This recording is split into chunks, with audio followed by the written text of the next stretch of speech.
As part of its efforts to promote tourism in the state and create more tourism-friendly destinations, the Kerala Tourism Department is developing the Murapillangar Beach in Kannur district.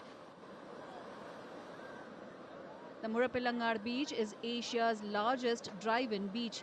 To maintain the natural beauty of the beach, a 4-kilometer walkway is also being built.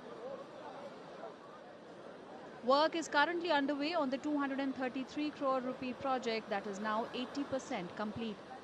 The State Tourism Minister Mohammad Riaz visited the site on Friday to take stock of the progress.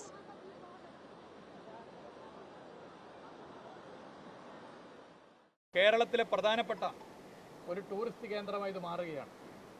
ഇന്ന് ഏഷ്യയിലെ ഏറ്റവും വലിയ drive-in ബീച്ചാണത്. Car ഓടിച്ചുകൊണ്ട് beach ആസ്വദിക്കാൻ പറ്റുന്ന ഇത്ര നീളമുള്ളൊരു beach ഏഷ്യയിലില്ല. അവിടെയാണ് അതിന് തൊട്ട് ചേർന്ന് മനോഹരമായി ഏകദേശം 4 കിലോമീറ്റർ 3.8 കിലോമീറ്റർ മനോഹരമായി വാക്ക്വേ, മറ്റ് സൗകര്യങ്ങൾ, ദുബായ് മറീന, സിംഗപ്പൂർ എന്നിവിടങ്ങളിൽ നമ്മളൊക്കെ കണ്ടിട്ടുള്ള നിലയിലേക്കുള്ള സംവിധാനം വരുന്നു. താമസിക്കാൻ 3 സ്റ്റാർ ഹോട്ടൽ വരുന്നു. ഇവയെല്ലാം പുതുവത്സര സമ്മാനമായി കേരളത്തിന് സമർപ്പിക്കാനാകുമെന്നാണ് ഞങ്ങൾ പ്രതീക്ഷിക്കുന്നത്. The renovation project also includes a 3-star hotel complex being built by KTDC. The work is being done in 4 stages. Apart from a footpath, a children's playground, toilets, kiosks and landscaping are part of the project.